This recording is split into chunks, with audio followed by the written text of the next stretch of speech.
Cuando finalmente estos hombres que iban a apedrear a la mujer se fueron y se queda solo Jesús con ella, seguramente que ella está cabizbaja, no está viendo su entorno. Jesús llama su atención y le dice: mujer, ¿dónde están los que te condenaban? Ella responde: no hay ninguno, todos se fueron. Y el Señor le responde, repito, consecuente con lo que acabamos de leer, Juan 3, 17 y 18, tampoco yo te condeno. Y repito, quiero subrayar, quiero poner de relieve, quiero que esto sea el énfasis de mi mensaje, y es: yo tampoco te condeno. Amén. Pero para entender este pasaje tenemos que hacer algo de contexto, ver hacia dónde nos conduce cosas que se dieron previas a esta situación. ¿Cuál? Pues esta que acabamos de leer, la de la mujer que fue sorprendida en el acto mismo del adulterio y traída a Jesús. Porque hay una progresión, hay una intención detrás del liderazgo religioso de la época, y es que quieren deshacerse de Jesús. Y esta mujer fue traída a los pies de Jesús, no necesariamente porque tenían celo de lo que ellos consideraban era lo justo, y de que una mujer pues había mancillado la ley de Moisés. Realmente, más que querer darle muerte a la mujer, ellos querían darle muerte a Jesús. Y hoy no es diferente. Y en el capítulo 5 vemos que Jesús, dice la Biblia que Él subió a Jerusalén. Y déjenme explicar qué es eso de que subió. Tenemos que entender la geografía de lo que hoy es la tierra de Palestina. En aquel tiempo, la crema innata del judaísmo estaba en Judea. Y si pudiéramos ser un poco más precisos, Judea tenía muchos poblados, entre ellos estaba Belén, donde nació el Señor Jesús. Pero la crema innata de Judea era Jerusalén. Jesús nació cerca de Jerusalén en un poblado llamado Belén, pero aunque nació allí, no se crió ahí. Es decir, no se crió en esa parte de Israel llamada Judea, sino en la parte norte. Eran poblados donde habían judíos, pero no tenían el mismo, digámoslo así, la misma aceptación, la misma pureza que tenían los de Judea, especialmente los de Jerusalén. De manera que aunque Jesús, repito, nació en Belén, se crió en Galilea. Y en Galilea habían muchos gentiles. De hecho, así se le llamaba Galilea, Galilea de los gentiles. Había mezcolanza de judíos con otros pueblos que no lo eran. Y aún los judíos, los que eran judíos, como los apóstoles del Señor, obviaban muchas de las costumbres y de los rituales que hacían en Jerusalén. En Jerusalén era muy riguroso en el cumplimiento de normas de hombre que no estaban originalmente en la ley de Moisés, pero que se añadieron por el rabinato judío a lo largo de la historia. De hecho, Jesús condenó muchas de esas prácticas y les dijo: ustedes anulan, hacen ineficaz la ley de Moisés porque ponen mandamientos de hombres y los colocan por encima de lo que la ley de Moisés disponía. Y no solamente hacían eso, es decir, añadir cosas que no estaban en la ley, sino que la misma ley la distorsionaban, interpretándola incorrectamente. Así que cuando estamos en los tiempos de Jesús, lo que tenemos es un momento de apostasía, donde primaba el rabinato judío, y repito, ellos habían distorsionado la Torá, lo que era la ley y lo que eran los profetas. Entonces, Jesús, que vivía en Galilea, su ministerio mayormente lo llevó a cabo no en Judea, no en Jerusalén, sino en los contornos, en la parte norte de lo que hoy, repito, es Palestina. Él vivía allá en Galilea, pero incursionaba de vez en vez a Jerusalén, sobre todo cuando se realizaban las fiestas judías. Y en el capítulo 5 dice: Jesús sube a Jerusalén. Él subió a Jerusalén a una fiesta que se estaba celebrando. La Biblia no dice exactamente cuál era, pero muy probable era la fiesta de Pentecostés. Y cuando él sube a Jerusalén, para darles un poco de referencia de cosas que ustedes han leído, es allí donde se da la sanidad del ciego en el estanque de Betesda. ¿Recuerdan? Perdón, del paralítico en el estanque de Betesda. Voy a leer: el hombre que se fue y dio aviso a los judíos que Jesús era el que le había sanado, cuando Jesús le había prohibido que no lo hiciera. Y por esta causa, escuchen, porque esto es lo que yo quiero que veamos, esa progresión de cómo los líderes religiosos se habían confabulado para darle muerte a Jesús. Le estaban siguiendo la pista. Jesús, que está ahorita mismo celebrando la fiesta de Pentecostés, una de las tantas fiestas solemnes de Israel, sana a este hombre, le dice no lo digas a nadie, pero él va y hace precisamente lo opuesto. Y por causa de esto, los judíos perseguían a Jesús, escuchen, y procuraban matarle.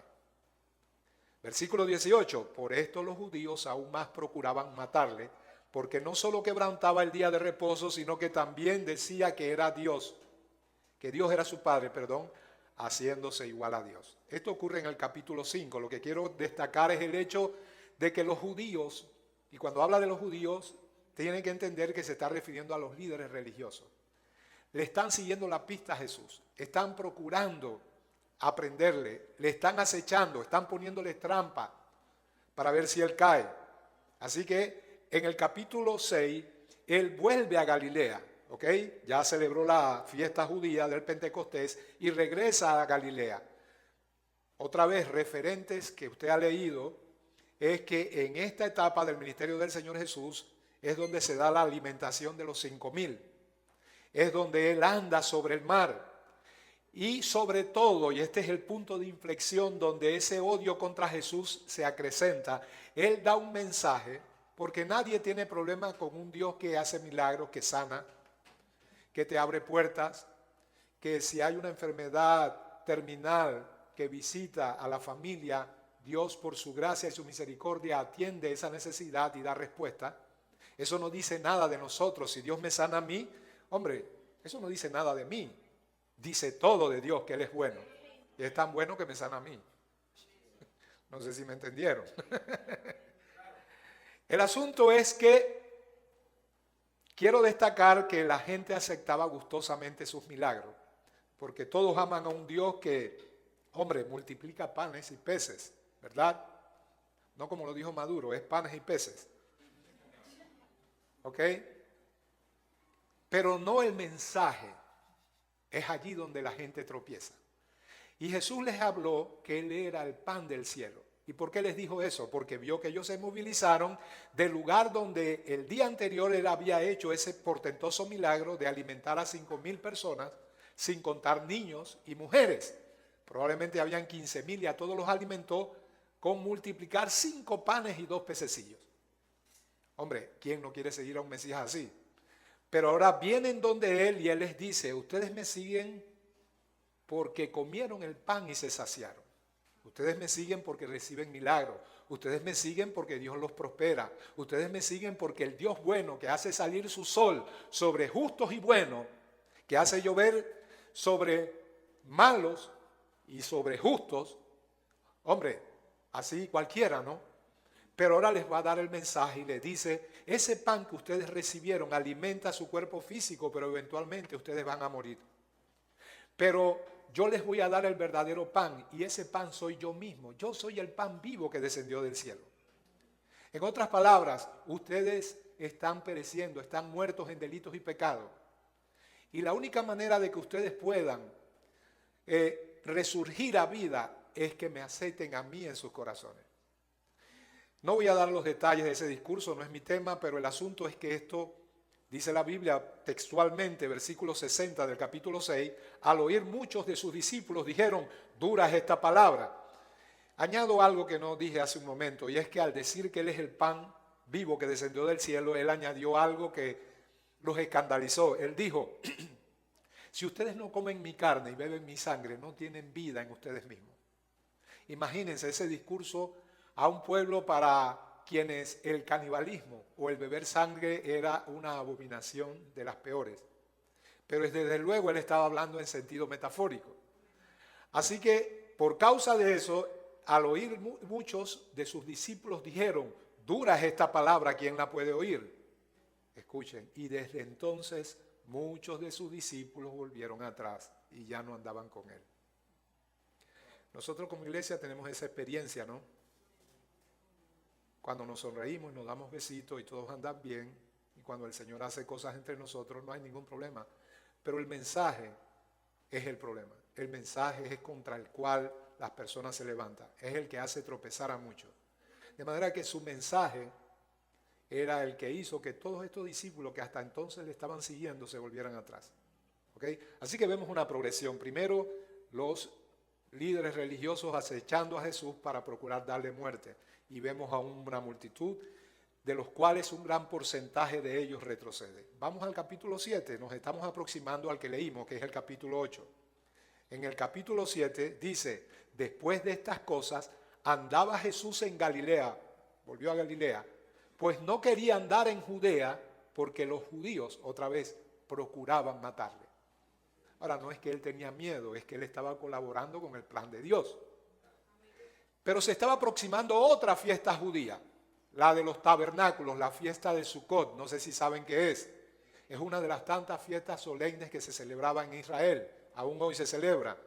Sukkot o Zakat es cabaña, se hacían enramadas, ranchería, y los judíos salían de sus tiendas y vivían en estas casas bien precarias por 7 días, y todo era como una festividad conmemorativa en la cual ellos les iban a transmitir a sus descendientes que las pasaron duras en el desierto después de que el Señor los sacó de Egipto.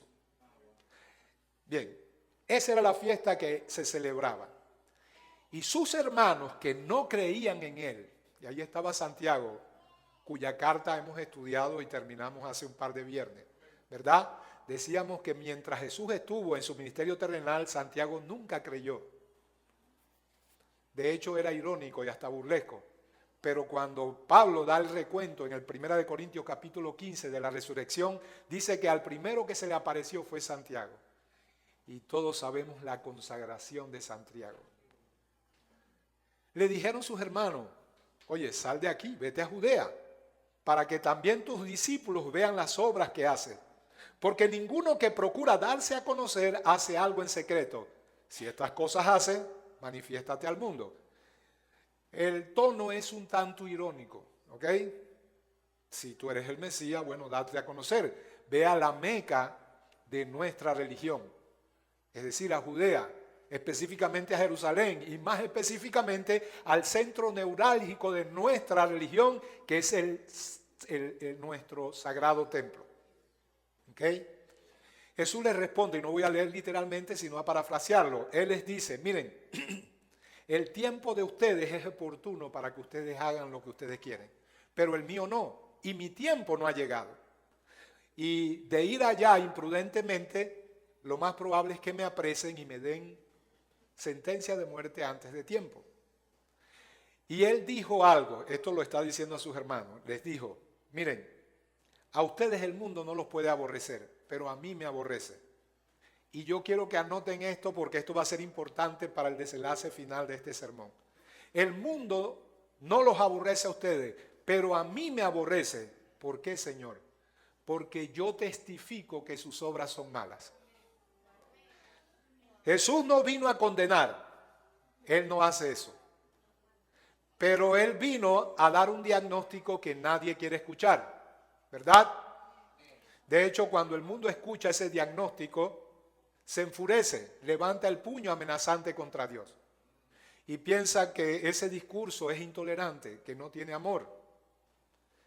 Es como si de pronto un médico haciendo de mala praxis, al ver una familia que viene alegre a su consultorio, pero él ya ha analizado los exámenes y sabe que hay cáncer, pero él no quiere arruinarle la fiesta, así que dice, no, lo que tú necesitas es una curita y un par de pastillitas. Créanme, ese médico no tiene amor. Ese médico se ama a sí mismo, porque él sabe lo incómodo que resulta bajo un ambiente festivo donde la familia está contenta, irrumpir y dar el diagnóstico que es el correcto. Es decir, aquí hay una situación de muerte y debe ser atendida con urgencia. Si él tendría amor, sabe que el tiempo apremia y tiene que actuar con presteza y no puede solamente para salvarse él mismo. Porque casi siempre no nos gusta meternos en problemas con la gente, no es por amor, es porque no nos gusta incomodarnos. Amén. Si algún amigo verdaderamente es amigo y solamente te pela el diente siempre y tú puedes hacer lo que sea y no pasa nada con eso. Hombre, si tú piensas que eso es amor, estás caricaturizando lo que es el amor, ¿verdad? Yo ponía en estos días, creo que en consejería pastoral, y le decía a alguien que sí, claro, hay expresiones de amor que son las que todo el mundo entiende. Yo recuerdo a mi madre, incluso a mi padre, sus abrazos, sus caricias, su sonrisa afable. Había mucha transmisión de amor. Pero le puse un ejemplo que está basado en algo que ocurrió y no les voy a develar la identidad del niño. Pero un niño en una ocasión salió afuera y golpeó a una niña y le rompió la boca. Ustedes se imaginan que el padre de ese niño salga y que, ay papito lindo, no te preocupes, no pasa nada, eso no tiene nada que ver. Ven, sigue jugando con tu Nintendo. Oye, yo estoy desfasado, eso de Nintendo quedó hace rato atrás, ¿verdad? Bien. Pero ese niño vio el rostro fiero de su papá. Vio el enojo santo de alguien que tiene celo en su interior. Porque lo más que él desea para su hijo es que él siga por rectitud y por justicia. Porque tiene un sentido fino de lo que es ser justo y quiere transmitirlo a su hijo porque sabe que es lo mejor que puede hacer. Y ese niño cuando está grande confiesa, yo sentí y percibí el amor de mi padre en sus caricias y también en sus abrazos y en el momento en que me dio buenas cosas. Pero experimenté una faceta quizás más profunda de su amor un día que vi su rostro enojado. Sentí ese amor santo que dice, no te dejaré deformarte. Yo haré, hasta daré mi vida con tal de que tú hagas lo recto. Amén. Y digo esto ¿por qué? Porque muchas veces no entendemos la palabra de Dios. Y en una ocasión el Señor le dijo a Israel, hablando del pueblo, aunque Israel era el nombre de un individuo, el hijo de Abraham, de Isaac. Y ese nombre vino a formar parte de la misma nación. Y en un momento donde después de muchos pecados, de mucha idolatría, de muchas cosas que trajeron el juicio inevitable de Dios sobre la nación, hay un pasaje donde el profeta, inspirado por el Espíritu Santo, es decir, Dios hablando a través de él, le dice a Jacob, a Israel, si hubieras hecho mi voluntad, hoy tu paz sería como un río, pero te he amado con amor eterno y no te dejaré. Lo que él está diciendo es la correa va, la disciplina dura va, precisamente porque te amo. Pero mis promesas serán eternas y no haré otra cosa, sino que lo que me propuse hacer contigo lo voy a lograr. Aunque de ningún modo, añade, te dejaré sin castigo. El juez justo de toda la tierra ha de hacer lo que es recto. El amor está muy ligado a la justicia. ¿Ok? Miren, escuchaba, en estos días envié unos videos acerca de cosas que pasaron, porque a veces la historia se repite en ciclo, en los tiempos de la bota militar. Y escuchaba un video del doctor Bernal, donde él denunciaba las injusticias y crímenes que se hicieron en esa época. Ahora, imagínense por un momento que se pudiera emplazar a alguno de esos criminales y llevarlos a juicio. Voy a preguntarles a ustedes si esto es amor. Ahí está. Piensen en el que usted quiera. Está en el estrado. Y es una persona que se le ha comprobado más allá de toda duda que en efecto mató, no a uno ni a dos, sino a muchos. Pero el juez dice, eres culpable. Ahí están las evidencias. Pero yo soy un juez de amor, te declaro inocente. Ese sentido de justicia que tú tienes se va a levantar dentro de ti, no para probar eso, sino para tener el criterio correcto de decir, este juez es peor que los criminales que absuelven, es más corrupto que ellos. En ese sentido, la justicia y el amor no pueden divorciarse. El amor no es yo hago todo lo que tú quieras que yo haga. Y digo esto porque aquí va a haber una perfecta manifestación del amor de Dios a través de Jesucristo en el trato que Él tiene con esta mujer. ¿Ok? Él les dice, vuelvo a recalcar el pasaje, estamos en el capítulo 7 de Juan. Él les dice, no puede el mundo aborrecerlos a ustedes, mas a mí me aborrece porque yo testifico que sus obras son malas. Y llegamos al capítulo 8, que es el que nos ocupa.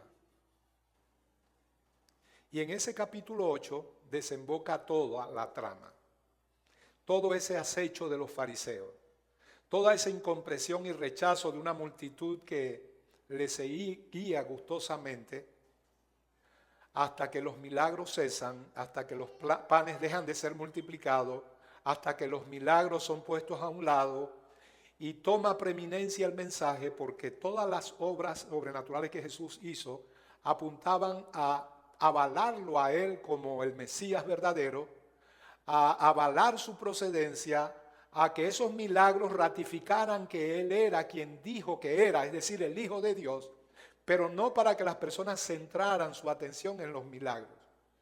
Era porque esos milagros, repito, acreditaban la procedencia de Jesús. Y una vez que eso ocurría, tú podías llegar a la conclusión, si Él es el Hijo de Dios, vale la pena escucharle. ¿Ok? Ok, vamos a escucharle. Pero cuando lo escucha, no me agrada lo que Él dice.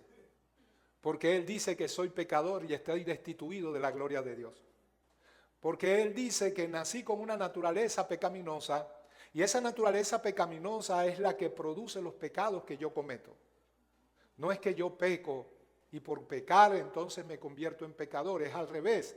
Es que esos pecados lo único que hacen es que dan cuenta que yo nací ya siendo pecador. Y esa naturaleza hace que yo esté excluido de la gloria de Dios. No tengo acceso allá. No puedo entrar allá. Yo ponía este ejemplo. Yo he visto el cuidado que tiene Antonella y Alberto por Lautaro, y con razón, así debe ser.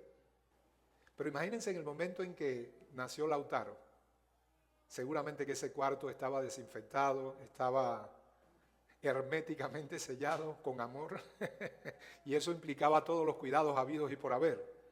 ¿Ustedes permitieran que un perro sarnoso de la calle entrara al cuarto de Lautaro? Bueno, esa figura se queda corta, yo sé que es chocante, se queda corta en relación al hecho de que tú y yo no podemos entrar allá. Somos el resultado de una raza caída que se pervirtió. Cuando el Señor le dijo a Adán y a Eva, el día que desobedezcan y hagan esto, ese día van a morir. Pero no se trata de una muerte física, aunque eso también va a estar incluido, pero no ocurrirá de inmediato. Eso será el resultado después de 800 y pico de años que vivieron los dos. Pero en el mismo momento en que desobedecieron, algo ocurrió en su naturaleza intrínseca. Se hicieron poseedores de una naturaleza pecaminosa.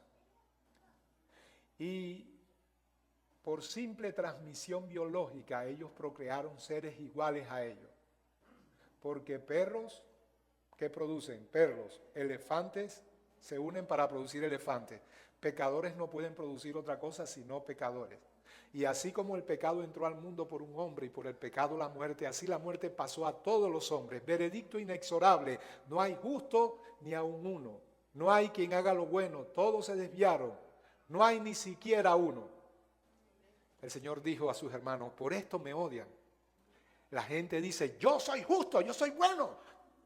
El Señor no se pone a pelear con nadie al respecto. Los fariseos eran los que mayormente tenían este criterio. Nosotros somos justos y buenos. El Señor les dijo, bueno, quédense tranquilitos, porque yo no he venido a llamar a justos, sino a pecadores al arrepentimiento. Estaba siendo irónico, porque ya les dije, el juicio inexorable es que no hay justos, todos están destituidos de la gloria de Dios. Lo que él está diciendo es, yo he venido a llamar a aquellos que por la gracia de Dios y la obra invisible del Espíritu Santo, por la predicación, tienen un corazón contrito y humillado y se quebrantan y dicen, Señor, yo soy uno, yo no soy bueno. A estos dijo Jesús, porque todos son injustos, pero a los que aceptan serlo, a estos he venido a llamar al arrepentimiento. En otra ocasión sana a un ciego, literalmente ciego, eso forma un revuelo, porque a los fariseos les interesaba más el ritual religioso, es decir, Jesús hizo eso en día de reposo, que no se debía hacer según ellos. Eso no era lo que decía la ley, era una distorsión de la ley. El asunto es que después que lo sana, él utiliza ese ejemplo de la sanidad literal y física de este muchacho y la utiliza como una metáfora y él les dice, para juicio he venido yo a este mundo. Para juicio, Señor. Eso está fuerte. Sí. Para hacer que los que no ven, vean. Y para cegar a los que dicen que ven. Ahora, los fariseos eran inteligentes, entendieron la ironía y le dijeron, ¿quiere decir que nosotros, los justos, los buena gente, los de abolengo, los de buena reputación y buena familia, somos ciegos? La respuesta del Señor, si ustedes fueran ciegos, eso no sería ningún problema, porque para eso vine yo, para dar vista a los ciegos. Pero por cuanto decís, vemos, vuestro pecado permanece. La idea es que el mundo, dijo Jesús, me aborrece porque yo testifico que sus obras son malas. Y llegar a esa conclusión es solamente posible por la obra del Espíritu Santo. El hombre en el interior se cree bueno y justo, porque no ha matado a nadie. Si me comparo con Bin Laden, salgo muy bien parado en esa comparación. Pero ese no es el parámetro para medirnos. Cuando Él creó al hombre en el Edén, el Dios Trino, en esa convicción de Padre, Hijo y Espíritu Santo, dijo, hagamos al hombre a nuestra imagen. Jesús es la imagen del Dios invisible, conforme a nuestra semejanza. Es decir, que el hombre sería, si no igual, muy parecido a Jesús. Pero el hombre cayó. Así que los pecadores nos dividimos en pecadores buenos y pecadores malos. ¿Quiénes son los malos? Los que asesinan, trafican, matan, violan. ¿Y quiénes son los buenos? Los que no hacen ninguna de estas cosas. Pero Dios dice que todos están destituidos de la gloria de Dios. Amén. Dios ve más allá de lo aparente. Dios ve y sabe que en nosotros hay egoísmo. Que aun cuando defendemos a capa y a espada lo que creemos que es justo, detrás de eso se esconden segundas intenciones. No hay pureza en nuestro corazón, somos malos por naturaleza. Pero parte del deterioro, de la deformación de nosotros como pecadores, ese es el peor mal que tenemos de nuestra condición de pecadores, es que nos creemos justos. Por eso en la Biblia hay una comparación muy precisa, muy oportuna en el Antiguo Testamento, y la comparación es que se utiliza una enfermedad muy particular llamada lepra para tipificar el pecado. ¿Por qué? Porque la lepra, a diferencia del cáncer, que causa mucho dolor, hombre, el que tiene cáncer sabe que lo tiene, pero la lepra insensibiliza al que la posee. Si algo es característico de la lepra, es que quien padece lepra no tiene sensibilidad. Hombre, va a sufrir porque tú eres más que un cuerpo físico, eres un ser psicológico y a estar aislado y ver que tu deterioro corporal emocionalmente vas a sufrir. Pero en el estricto sentido físico, el leproso no padece, no sufre, se le cae un pedazo de oreja y ni cuenta se da. Parte del problema de esa enfermedad es que por no tener sensibilidad se dan golpes y se van deteriorando a causa de los golpes que se dan o pueden quemarse. ¿Por qué embona muy bien esta enfermedad que el Señor lo utiliza gráficamente para tipificar el pecado? Porque al pecador no le duele su pecado. Si Dios pudiera darte una luz, un pequeño brote de luz de todos los pecados que tú has cometido, y a eso le llamamos arrepentimiento, y es una gracia de Dios, tú y yo no la producimos. Si Dios te diera ese vislumbre, caerías llorando, te desgarrarías el pecho por todas las infidelidades a tu esposa, por todos los pecados que he cometido, por todas las cosas que hiciste, porque tendrías una perspectiva muy parecida a la forma en que Dios te hizo originalmente, muy semejante a Jesús. Y aunque, repito, no has hecho grandes pecados grotescos, que son los que mayormente las personas dicen, este sí es un pecador, sí, ciertamente lo es, pero también tú y yo. Entonces, Jesús vino no a condenar al mundo, pero para poder salvar al mundo tiene que dar el diagnóstico correcto. Tienes COVID y yo digo, no hombre, yo no voy a, aquí estamos contentos, yo no me voy a enemistar con, mira la que sonriente está. Eso va en contra de mi imagen, si a mí todo el mundo me tiene como políticamente correcto. A mí lo que me falta es una carroza ir repartiendo besitos. Aquí va Santo Claus, Kid Amor. Así que yo voy a arruinar su fiesta diciéndole ahora, no hombre, yo le voy a decir, ¿sabes qué? No tienes gran cosa, alguito ahí, pero una curita basta. No, probablemente yo tenga que ir más allá de mis emociones y saber que la voy a asumir de inmediato con ese diagnóstico en un trance bien doloroso. Va a ser una situación bien traumática en términos emocionales. Pero así comienza la sanidad. ¿Ok? Entonces, ya vamos en el capítulo 8.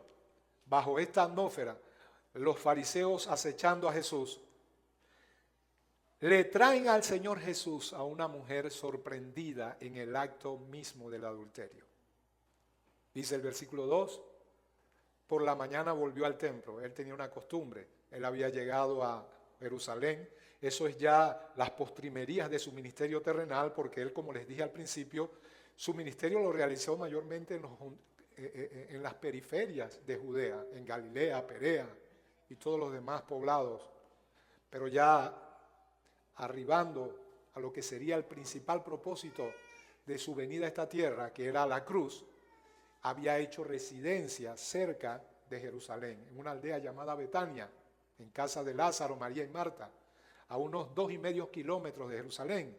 Así que él tenía una rutina, iba a dormir y luego volvía en la mañana, pero en algunas veces él, después que predicaba en el templo, subía al monte de los Olivos y pernoctaba ahí algunas veces, no ni siquiera iba a la aldea de Betania, pero no solamente porque iba a dormir, era porque iba a tener comunión con su Padre, a orar. Cristiano, tú no puedes tomar decisiones, verdaderas decisiones conforme a la voluntad de Dios, si no tienes comunión con Dios. Si Jesús, que es el Hijo de Dios, necesitó de estar en continua oración con su Padre, ¿qué se espera de ti o de mí? Que somos recogebates. Amén. Entonces, en la mañana volvió al templo y todo el pueblo vino a él y sentando les enseñaba. Entonces, diga conmigo entonces, ese era el momento que esperaban los fariseos. Los escribas y los fariseos le trajeron a una mujer, ¿se me perdió? A una mujer sorprendida en el adulterio y poniéndola en medio le dijeron, maestro, esta mujer ha sido sorprendida en el acto mismo del adulterio y en la ley nos mandó Moisés a apedrear a tales mujeres. ¿Tú qué dices? Wow. ¿Tú qué dices? Bien, según la ley de Moisés, Deuteronomio 22:22 dice, si fuere sorprendido alguno acostado con una mujer casada con marido, ambos morirán, el hombre que se acostó con la mujer y la mujer también, así quitarás el mal a Israel.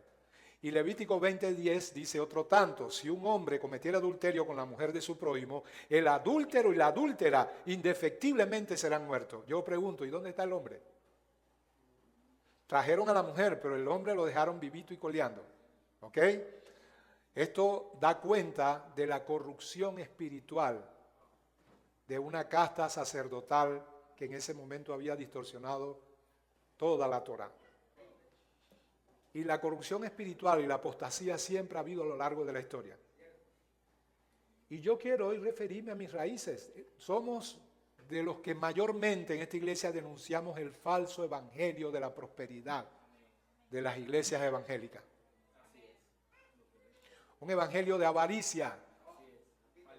Un evangelio que no persigue el que tú y yo nos parezcamos más a Jesús, sino que promete el cielo en la tierra.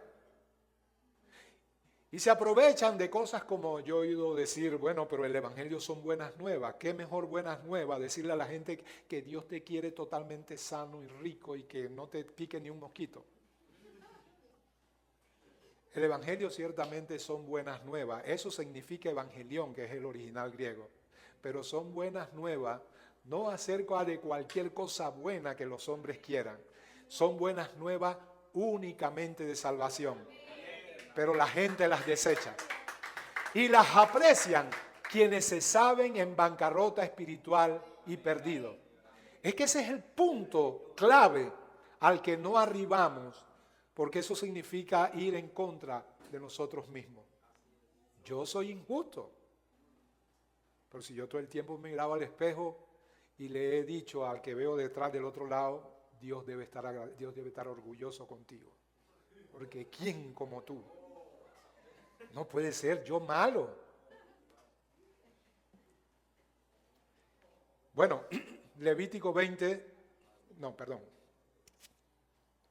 Otra cosa que demandaba la ley era que hubieran testigos. Deuteronomio 19:15, no se tomará en cuenta a un solo testigo contra ninguno en cualquier delito ni en cualquier pecado, en relación con cualquier ofensa cometida, solo por el testimonio de 2 o 3 testigos se mantendrá la acusación.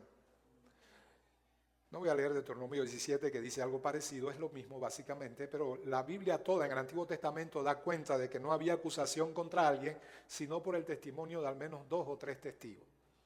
Bien, pudiéramos pensar que los testigos en este caso eran ellos mismos que habían sorprendido a la mujer.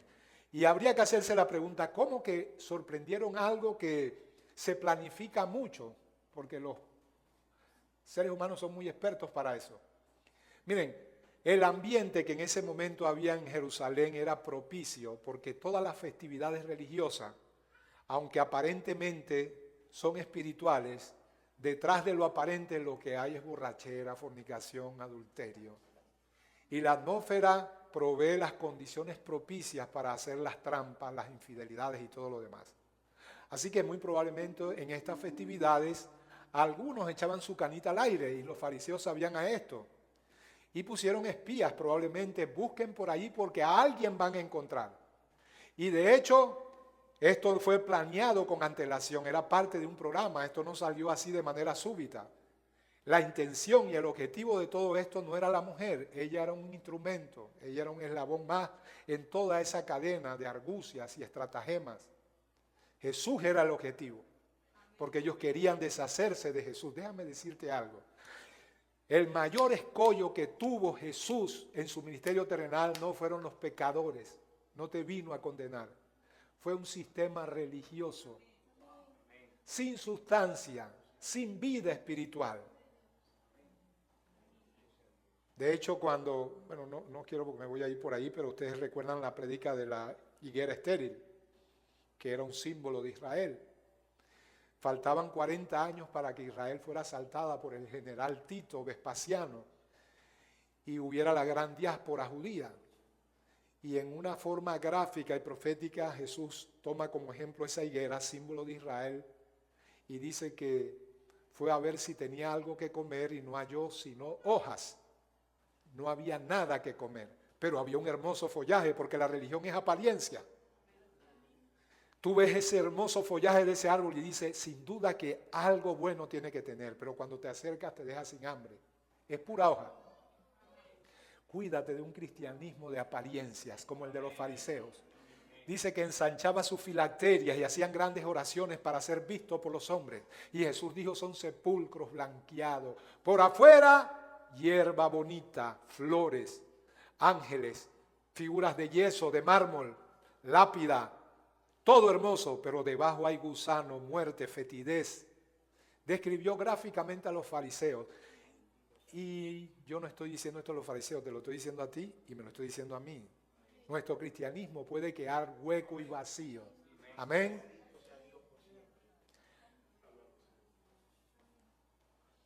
Así que lo mejor planearon esto.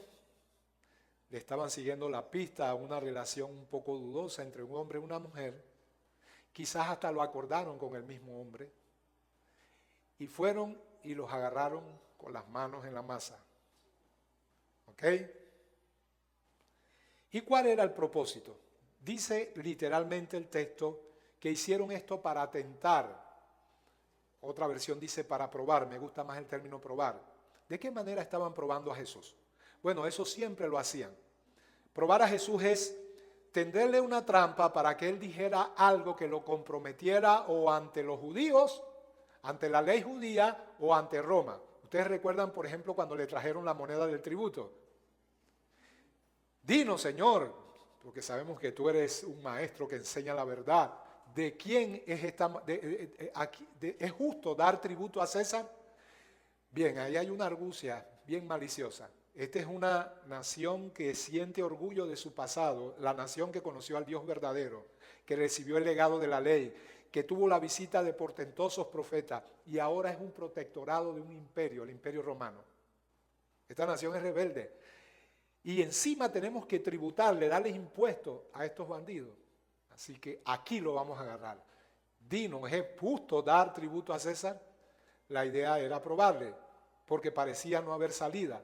Si él dice, sí es justo darle tributo a César, ay, se mete en problemas con los romanos. Y ellos sí que son duros. Pero si dice que, perdón, ¿qué fue lo que dije? Creo que lo dije al revés. Sí, lo dije al revés. Si dice que no hay que darle tributo, hombre, se mete en problemas con los romanos. Pero si dice que sí, se mete en problemas con nosotros. El pueblo lo va a odiar. Amén. El pueblo va a decir, abajo la ley, ¿qué? Abajo, este es vendepatria. No. Va a tener que refugiarse en una embajada o qué sé yo, algo como eso. Y el Señor, ya ustedes recuerdan, los lazos que le tendieron no prosperaron con él. Muéstrenme la moneda del tributo, aquí está. ¿Quién es el que está allí en la inscripción? César. Pues den a César lo que es del César y a Dios lo que es de Dios. Se les aguó el fiesto. Y cosas como esa. Hay muchas otras, pero centrémonos en esta. La idea era, ok, si él dice que no hay que apedrearla, está yendo en directa oposición a lo que la ley de Moisés dice. Aunque les aclaro, ya no estaba en función esto. Además, se habían obviado, es lo que hoy podríamos llamar ¿cómo es que se llama? Se me olvida el proceso, ¿cómo es? Cuando no se te, el debido proceso. No había habido el debido proceso. Además de eso, esta mujer fue llevada sola, sin aquel con quien adulteró. Y no podían darle muerte tampoco, porque para el tiempo que no era el antiguo pacto, los judíos no tenían permiso de dar sentencia de muerte. Ustedes recuerdan, por ejemplo, en el caso del Señor Jesús, cuando fue sentenciado a muerte. ¿Por quién fue sentenciado a muerte? Por Pilato. Juan 18:31. Entonces les dijo Pilato, tomadle vosotros y juzgadle según vuestra ley. Los judíos le dijeron, a nosotros no nos está permitido dar muerte a nadie. Si él dice que hay que darle muerte, se mete en problemas con los romanos y además de eso pierde su prestigio, porque todo el mundo conoce que él habla de amor y que él no vino a condenar al mundo. Así que lo tenían en una encrucijada, ¿verdad? Y vamos a desembocar con esto. Porque ocurre muy parecido con nosotros, ¿ok? Y eso a causa de tener una noción equivocada del amor, un amor muy mal entendido. Un amor que no es el amor realmente el que la Biblia avala. Si nosotros disculpamos el pecado, so pretexto de predicar el amor, morimos como iglesia y somos absorbidos por el mundo. Y si pensamos con el mundo, ¿para qué ser iglesia? Y nos unimos a ese discurso que el mundo tiene de tolerancia sin límite. La tolerancia no es una mala palabra. Me remito nuevamente a aquellas cosas que las personas entienden que no deben ser toleradas. Y en el tema de la política es el caldo de cultivo para lo que yo quiero probar. Hablé hace un momento de lo que yo oí, de las atrocidades que se hicieron en la bota militar. Es un video que vi del doctor Bernal. Pero no hay que ir muy lejos en nuestro presente. Las personas están indignadas porque gobierno tras gobierno roba y siempre los políticos salen airosos, no hay condena. Y el pueblo se indigna, y esa indignación no es mala. Es que la palabra ira, indignación, no es mala. En una sociedad hedónica que solamente busca su autosatisfacción, estas cosas pudieran ser inapropiadas, pero no lo son. Y ya yo he hablado de eso anteriormente. Si ves una escena donde un ladrón asalta a una ancianita y tú te ríes y, ay, mira, ve cómo la está asaltando, ay, le está rompiendo los huesos, yo voy a decir que tú eres un perverso. ¿Sabes qué es lo apropiado en ese momento? Indignación. La mejor emoción que puedes exhibir en ese momento se llama indignación. Y esto lo único que lo utilizo es como un ejemplo de lo que siente Dios ante una raza caída que tolera, porque no es malo tolerar. Él tolera, significa que yo no te voy a condenar, pero tolerar supone que lo que estás haciendo es malo. Porque si lo que estoy haciendo no es malo, ¿para qué lo voy a tolerar? Lo que debo es exaltarlo. Hombre, si es lógico que yo diga, Agner le está dando comida a los pobres y voy a tolerarlo. Voy a tolerar si lo que está haciendo es bueno. Yo tolero lo que de hecho no lo es. Pero no lo aplaudo, solo lo tolero porque amo a la persona. Yo no te quiero condenar. Yo solamente te estoy diagnosticando un cáncer que nos es común. El problema es que yo no soy mejor que tú. De hecho, soy peor. Pero tú lo disculpas, yo no. Yo lo que quiero es no restregarte tu pecado, solamente que veas que hay uno que te ama, que vino a esta tierra a tomar tu lugar. No nos puede absolver sobre la base de que se enajena de nuestros pecados. Si el Señor no condena nuestros pecados y los juzga, Él sería inmediatamente un juez corrupto, porque el que absuelve al culpable y el que condena al justo, ambas cosas son abominación delante de Dios. Y en el Calvario, como yo he dicho muchas veces, Él absolvió a los culpables y condenó al único justo. Pero lo único que hubo ahí es que en esa reunión celestial, Padre, Hijo y Espíritu Santo, el Señor dijo, déjame tomar el lugar. Los pecados de ellos no van a quedar impunes porque tú eres juez justo y no puedes hacer eso sin convertirte inmediatamente en un juez corrupto. Sus pecados no van a quedar impunes. Juzgas duramente sus pecados, pero hazlo en mí. Yo tomo su lugar, pon sobre mí, castígame a mí por la adicción a la pornografía de fulano, castígame a mí por el adulterio de sutano, castígame a mí por ellos. Esa es la doctrina de la sustitución. Esta gema de teología que brilla más que cualquier otra. El hecho de que el Dios del cielo bajó a esta tierra a tomar nuestro lugar. Isaías 53 dice, porque Jehová quiso quebrantarlo, sujetándolo a padecimiento. No te equivoques cuando contemples la escena del Calvario, ya sea en tu imaginación, en una lectura de la Biblia o en una película, principalmente la de Mel Gibson. No digas qué duros fueron los judíos, qué terribles fueron los romanos. No, ellos fueron el instrumento. Detrás, el que verdaderamente estaba juzgando era Dios el Padre. Era el cumplimiento de aquel simbolismo en el Antiguo Testamento donde Dios le pide a Abraham que sacrifique a su hijo. Y ya ustedes saben la final historia, Dios impidió que ocurriera. En el momento en que él alzaba el puñal, el ángel de Jehová, que es una teofanía, Jesucristo en el Antiguo Testamento le dijo, no lo hagas. Conozco que me amas y que me obedeces. Tú no vas a sacrificar a tu hijo, no te lo voy a permitir, pero yo sí voy a sacrificar al mío. El mío sí va a ser puesto en el altar del sacrificio. Y toda la ira santa de la indignación de Dios contra el mínimo pecado que tú disculpas caerá sobre él. Entonces, si nosotros justificamos el pecado, nos volvemos irrelevantes. Pero si nos volvemos fariseos legalistas que estamos porque no hagas eso nunca, no hagas eso nunca. ¿Quién te da el permiso? ¿Con qué autoridad tú haces eso?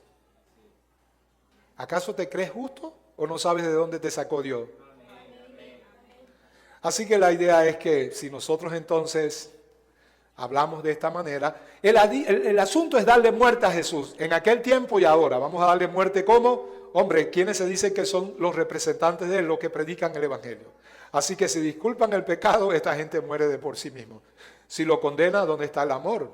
Está probado que esto es una religión antiquísima, retrógrada, sacada de la Edad Media.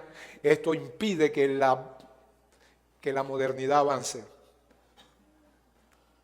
Bien, miren lo que dice, ya vamos a concluir, no se preocupen, perdónenme, ¿qué hora es? 12:25. Mas esto decían probándole, ya lo explicamos. Era probar para que Jesús hiciera una cosa o la otra, y ambas le comprometían, o con Roma o con Israel. Y ambas eran motivo de acusación y no de cualquier acusación. Ambas situaciones lo hacían reo de condenación, de muerte. En el caso de afrentar la ley judía, era culpable de hereje, lo cual se castigaba con la muerte. Y si afrentaba la autoridad de Roma, la crucifixión era el destino. En ambos casos se deshacían de Jesús. Decían probándole para acusarle, pero Jesús, inclinándose hacia el suelo, escribía en tierra con el dedo. Déjenme detenerme ahí. No voy a tratar de explicar algo que nadie ha podido. Y estos son los momentos donde decimos, no tomen mis palabras como una interpretación correcta de la Biblia. Puede ser así. Amén. Hay solamente 2 ocasiones en las que el Dios del cielo escribió. 2 ocasiones, ¿ok? Déjenme leérsela. Éxodo 31, 18. Y dio a Moisés, cuando acabó de hablar con él en el monte Sinaí, 2 tablas del testimonio. Ya ustedes saben los 10 mandamientos. Tablas de piedra escritas con el dedo de Dios. Ahí tenemos a Dios escribiendo con su dedo. Dios es espíritu, esto es obvio, yo no sé, una holografía, qué sé yo. Pero lo que Dios quiere que entienda a su pueblo es que esto es tan sagrado para Él que Él no lo va a dejar a un mensajero, Él mismo lo va a escribir. Esa es la idea. Y la segunda vez en que aparece Dios escribiendo es esta. El Dios hecho carne, el Dios del cielo, el Dios que vino a los suyos y los suyos no le recibieron, mas a los que le recibieron, a los que creen en su nombre, a estos dio potestad de ser hechos hijos de Dios, los cuales no son engendrados de voluntad de carne ni de voluntad de sangre, sino de Dios. Es la repetición a gran escala de lo que ocurrió con la doncella santa que Dios escogió para traer a su hijo. ¿Qué ocurrió? María, se le aparece el ángel y le dice, María, concebirás en tu vientre y darás a luz un hijo. ¿Cómo puede hacerse esto, siendo que no tengo marido? Aquí te voy a decir cómo. El Espíritu Santo vendrá sobre ti y el poder del Altísimo te cubrirá con su sombra. Por lo cual el santo ser que nacerá en ti, es decir, por el hecho de que no va a ser engendrado por hombre, sino por Dios, él va a ser hijo de Dios. Es lo que pasa con todo aquel que nace de nuevo, según las palabras de Jesús a Nicodemo en Juan 3.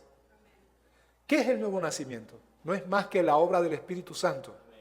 Así como cubrió a María con su sombra, el Espíritu Santo viene a través de la predicación porque agradó a Dios salvar a los creyentes, dice Pablo, por la locura de la predicación. Y no es que, o la necedad de la predicación, él está siendo irónico, no es que esto sea una necedad, es que lo es para el mundo. Y Pablo en una reacción irónica dice, lo que es para locura para el mundo, necedad, es la forma que Dios eligió. Porque a través de la predicación trabaja el Espíritu Santo para engendrar en el corazón de aquellos que le reciben una nueva criatura. De modo que si alguno está en Cristo, nueva criatura es, las cosas viejas pasaron, he aquí todas son hechas nuevas. Y dijo, y la segunda vez, repito, es Jesús escribiendo. Esto no tiene que ser así, pero esto es conjetura. Miren lo que dice. Miren lo que dice el pasaje.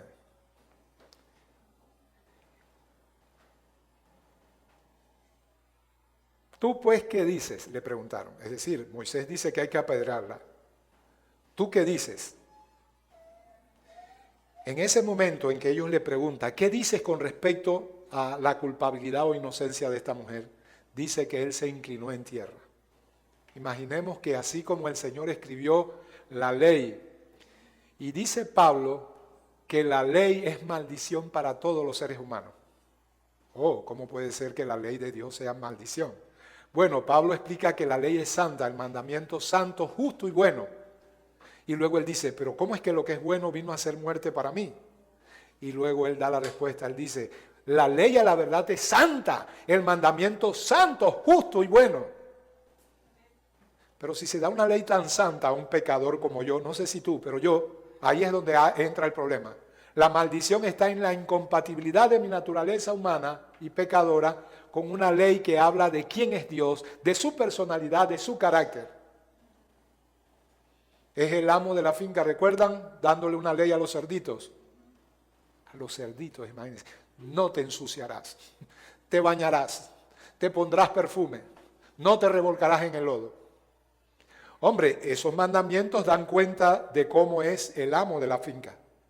Pero es que se le está dando a un grupo de seres que aman el chiquero. Yo no sé si te estás dando cuenta que yo no estoy hablando de cerdos, sino de ti y de mí.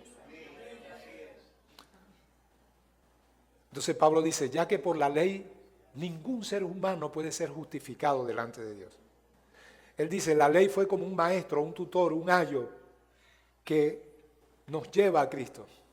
Un ayo enseña, es lo que hacía un tutor de la época. ¿De qué manera la ley es un ayo? Nos enseñó, no te puedes salvar tratando de cumplir con mis demandas porque nunca lo podrás hacer. Vuestras mayores justicias son como trapos de inmundicia delante de mí. Es más, pudieras incluso tratar de esforzarte en algún punto de la ley, pero solo en un punto. Y Santiago dice, el que cumple todos los 9 mandamientos, pero falta en uno, se ha hecho transgresor de toda la ley. Así que aunque pudieras cumplir externamente, tú sabes que internamente no lo has hecho. Y Jesús dijo, ustedes oyeron que la ley dice no adulterarás, pero yo te digo, el que mira a una mujer para codiciarla ya adulteró. Jesús nos está poniendo más carga, sabiendo que no podíamos con la ley en su forma externa. Lo que Él está diciendo es, pierde la esperanza de poder cumplirla de esa manera. Entonces, si la ley es mi maestro que me lleva a Cristo, ¿qué me está enseñando la ley? La ley me está enseñando que no me puedo salvar, que necesito un Salvador.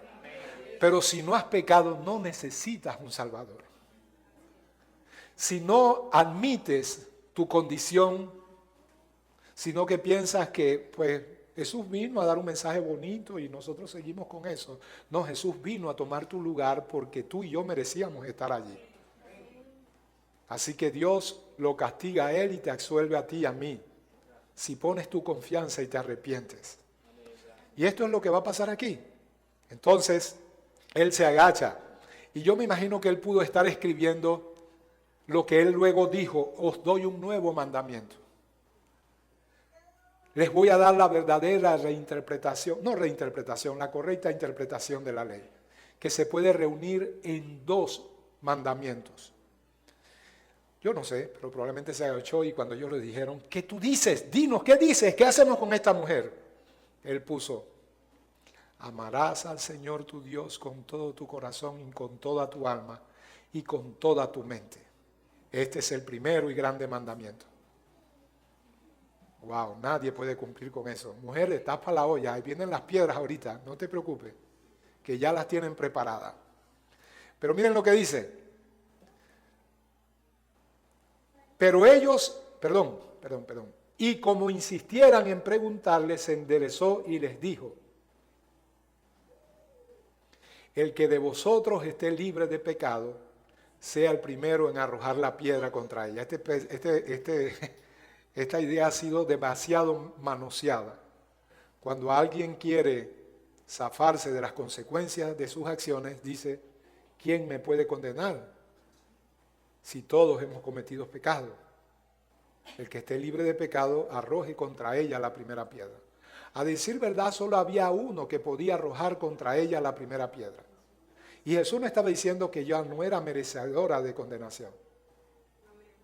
Porque ya les dije, Él va a tomar nuestro lugar en la cruz. ¿Ok? Lo que Él está diciendo es, ustedes están en la misma posición y condición de ella. Si alguno está en una posición diferente, entonces ese sea el que arroje la primera piedra. Y yo les cité el pasaje aquel del Antiguo Testamento donde demandaba la ley ante cualquiera que acusaba a otro, una acusación de muerte, que tenía que haber testigos. Bueno, aquí estaban los testigos. Y la ley decía, los testigos, los que fueron testigos del hecho, son los que primero deben arrojar la piedra. Así que el Señor más bien le está diciendo, ustedes son los testigos, arrójenla, ejecuten la condena. Solamente háganlo si ustedes están libres de pecado. Y la idea que encierra el original griego no es de cualquier pecado, sino del pecado por el cual ellos estaban acusando a esta mujer. Mire, lo más probable es que estos sinvergüenzas se habían acostado con la misma también. Y ya ustedes saben, ¿no? Como yo siempre digo, para darle un poquito de dramatismo, cuando dice que ellos hicieron eso, sus conciencias quedaron expuestas. Y lo que siguiente que escuchamos son piedras cayendo a tierra y sonidos de sandalias que se alejan. Y dice esto: pero ellos al oír esto, acusados por su conciencia, salían uno a uno, comenzando desde los más viejos hasta los postreros, y quedó Jesús solo y la mujer que estaba en medio. ¿Ok?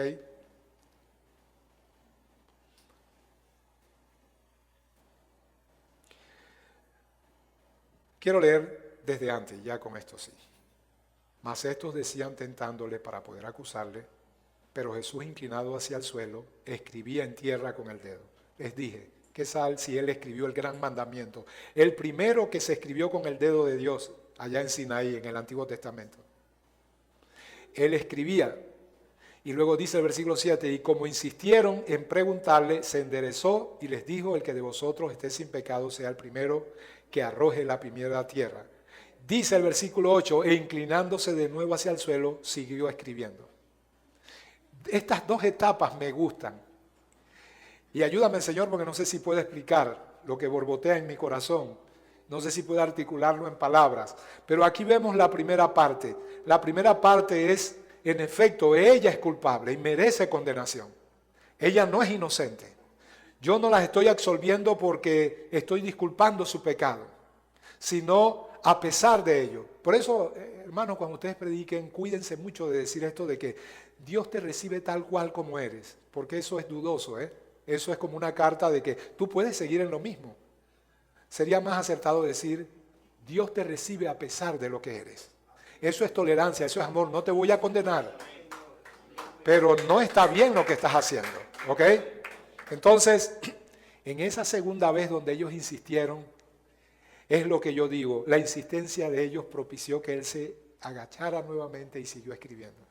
¿Y qué tal si en esta segunda parte dijo, lo primero recuerden, amarás al Señor tu Dios con todo tu corazón y con toda tu alma, etcétera, etcétera? Sin duda que ni ella ni ellos aman al Señor. Una por ser pecadora e infiel, su esposo debe estar destrozado, y los otros por no tener misericordia. Pero aquí viene la segunda vez que se agacha. Y el segundo mandamiento semejante es al primero. Amarás a tu prójimo como a ti mismo. ¿Me escuchó? ¿Como a quién? A ti mismo. Las tesis de autoestima utilizan este pasaje para decir cosas como, si no te amas a ti primero, no puedes amar a tu prójimo. Y eso no es lo que dice este pasaje. Este pasaje dice que ya de plano tú te amas, tú naces con suficiente dosis de amor. No, pastor, eso de gente con baja autoestima es real. Hay gente que se odia a sí mismo, que lloran. Analiza bien la situación y te vas a dar cuenta que lloran porque la vida le ha dado muchos reveses, porque las cosas no le han salido como quisieron, porque se le fue el novio o la novia. Es decir, ellos no están aborreciéndose a sí mismos. Ese es un llanto lastimero que lo que está diciendo es, me amo tanto y como las cosas no se me dan, sufro precisamente por eso. Porque si te aborrecieras, nadie sufre por lo que le pasa a aquella persona que aborrece. Ojalá no haya alguien aquí que aborrezca a alguien. Pero si aborrecieras a alguien, tú lo que quieres es el mal de él. Ahora, si te aborreces a ti mismo, entonces alégrate, qué bueno que las cosas me están yendo mal porque me odio a mí mismo. Y como me odio a mí mismo, qué bueno que me esté yendo mal. No. El Señor lo que está diciendo es, tú naciste con suficiente dosis de amor propio, a quien tú más amas a ti mismo. Ahora, como eso es natural en ti, no debes hacer nada al respecto, no debes aportar más amor del que ya tienes, porque naciste con eso, te amas a ti mismo. Algo que no es natural es lo que debes hacer, es amar a tu prójimo como a ti mismo. Eso sí no es natural, eso requiere una conversión y la aplicación de lo que Jesús dijo, el que quiera ser mi discípulo, tome su cruz, niéguese a sí mismo y sígame. Eso es hacer algo respecto a mi yo, a lo que me satisface, a lo que me da placer, a negarme a mí mismo para amar a otro. Esa es la esencia del cristianismo. Él está diciendo, esto no es natural. Como te amas a ti mismo, ama a otros y esfuérzate en ello por la gracia y el poder del Espíritu Santo a amar a otros.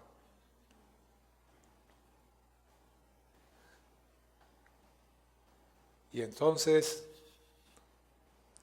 ellos se van, él queda solo con la mujer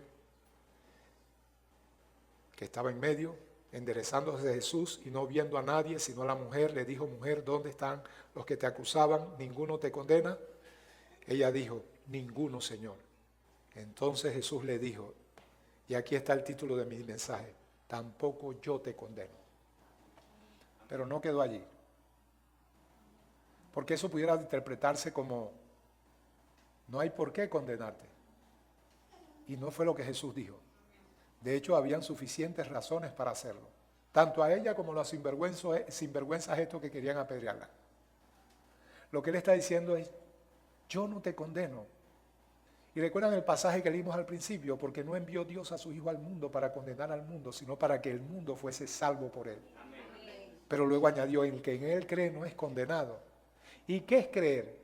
Creer es que si yo recibo las palabras tuyas y en esas palabras tú me estás diciendo: pastor, huya que hay una bomba debajo del púlpito, y yo no me voy, es porque yo no creí. Desestimé tus palabras, eso es cuento. O si yo simplemente, para ser políticamente correcto, digo: sí, está bien, es verdad. Oye, qué bueno que me advertiste que hay una bomba, pero sigo allí, es porque no creo realmente. Él dice: el que en él cree no es condenado, pero el que no cree ya ha sido condenado. Déjenme explicar eso. Tú no tienes que condenar a quien ya nace condenado. Nosotros nacimos bajo una sentencia de muerte. Pablo dice, hablándole a los, creo que era a los colosenses, le dice: voy a explicarles lo que ocurrió en la cruz del Calvario. Había un acta de decretos contra ti que te era contrario. Y Jesús lo clavó en la cruz y exhibió públicamente a los principados y potestades, esos son seres espirituales, demonios, y triunfó sobre ellos en la cruz del Calvario. Él está utilizando el lenguaje de su cultura, la cultura romana, donde se ponía el expediente, se ponía un acta de decreto de aquellos que eran sentenciados a muerte y se decía: este va para la cruz porque mató a un soldado romano, asesinó a una abuelita, qué sé yo. Aquí está la sentencia, él va a muerte. Él, utilizando ese ejemplo de Roma, dice: tú tenías una sentencia de muerte, naciste con ella. Amén.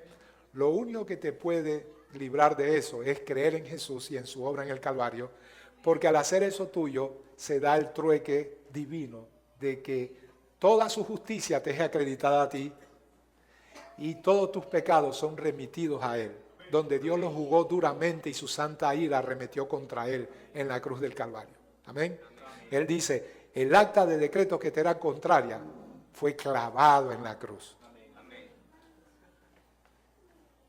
Y finalmente Jesús le dice: yo no te condeno, pero añade algo más: vete y no peques más. Creyente, no seas condenatorio, pero no seas indulgente. Tener un sentido agudo de la justicia es prosperar espiritualmente, es tener madurez y ese sentido crítico espiritual que necesitamos. Ver las cosas como Dios la ve, en la Biblia eso se llama iluminación. Cuando tú tienes el mismo punto de vista que Dios tiene y puedes ver la fealdad del pecado, pero juntamente, ahí rapidito, junto con la fealdad, manifiestas misericordia y amor. Esas dos cosas deben ir juntas. No te condeno, pero no es que estoy de acuerdo con tu pecado. Él le dice: vete y no peques más. Tú ciertamente has pecado. No es que te estoy disculpando. Sin embargo, este tiempo de gracia, dice el Señor Jesús a través del apóstol Pablo, ha establecido un día en el cual juzgará a todos los hombres con justicia por aquel varón que fue clavado en la cruz, testificando de él, testificando que en efecto era Dios al levantarle de los muertos. Hay un día en que se cerrará la puerta del arca. Hay un día en que ya no ocurrirá más. Yo no te condeno, no tengo autoridad para hacerlo ni moral para hacerlo, porque te lo aseguro. Bueno, no quiero ser tampoco hacer un delirio de falsa humildad, porque yo no los conozco a ustedes, pero me atrevería a asegurar que el mayor porcentaje de los que están aquí no son más pecadores que yo. El problema es que yo me sé pecador y acepto el sacrificio de Jesús y su sustitución. No disculpo mi pecado. Sé que lo que hago es pecaminoso. No puedo hacer nada al respecto, sino confiar en la gracia y la misericordia de Dios. Pero debo llamar las cosas por su nombre. Ahora bien, y concluyo con esto, si yo interpreté mal este pasaje, yo tengo todas las razones para estar temeroso y preocupado, porque dice la Biblia que aquellos que se hacen maestros comunicando cosas que la Biblia no está diciendo, sino que la malinterpretan, van a tener un juicio más severo. Pablo lo dijo de esta manera: no se hagan maestros muchos de ustedes, sabiendo que recibiréis mayor condenación. Así que si esto es una distorsión de la palabra de Dios y de lo que es el cristianismo, yo tengo que estar bien preocupado. ¡Ay de mí! Pero si yo interpreto la Biblia correctamente al decir todo lo que dije, entonces tú deberías estar preocupado y hacer algo al respecto. Porque puede que después de aquí salgas y digas: yo mejor me enajeno de esto y sigo con lo mío. Pero ¿por qué no considerar, al menos considerar, si los argumentos que hemos expuesto son reales? Porque si lo son reales, es como si Dios hubiera hablado a través de mi boca. Si yo interpreté correctamente este pasaje, un día serás emplazado en el juicio ante el trono de Dios, en el juicio final. Y no podrás justificarte. No podrás montar una defensa a favor tuyo. Las pruebas serán abrumadoras, pero hay una sola que necesitas. Hay solamente una que puedes decir: yo puse mi confianza en ese que está a tu derecha. En ese que puse está a tu derecha, yo puse mi confianza. Y esto es figurativo, pero de todos modos enuncia una verdad real. El Señor abrirá los libros y dirá: Rolly, oye, no hay ningún pecado aquí. Lo que hay es una mancha roja, así la mancha roja de la sangre de Jesús que se vertió en el Calvario para que tú y yo fuésemos justificados. Padre, gracias, Señor, por tu palabra, oh Dios del cielo. Padre, somos muchas cosas. Somos la mujer adúltera con más culpa que ella, y somos también esos bandidos fariseos llenos de condenación. Pero tú eres distinto a todos nosotros.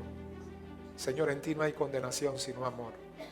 Oh Padre Celestial, yo te pido, Rey del cielo, que tu palabra de continuo esté marcando, oh Padre Celestial, la verdad de tu evangelio, y que seamos alumbrados por ella. Tú has dicho que nuestro evangelio no está encubierto. Esto no es una doctrina gnóstica ni esotérica para un grupo selecto. Tú dijiste: lo que yo digo en secreto, ustedes publíquenlo en las azoteas. Pero si nuestro evangelio está encubierto, dice tu palabra, entre los que se pierde está encubierto, a los cuales Satanás, el Dios de este siglo, cegó el entendimiento de los incrédulos para que no les resplandezca la luz del evangelio de la gloria de Cristo. Señor, quita toda ceguedad. Oh Padre Santo, nosotros decimos como aquel publicano que se sabía pecador y que fue al templo a orar, y mientras que el fariseo decía: gracias, Señor, como que no soy pecador como los demás hombres, él se daba golpes de pecho diciendo: Señor, sé propicio a mi pecador. Sí, Señor, ayúdanos, Padre, en el nombre poderoso de Jesús.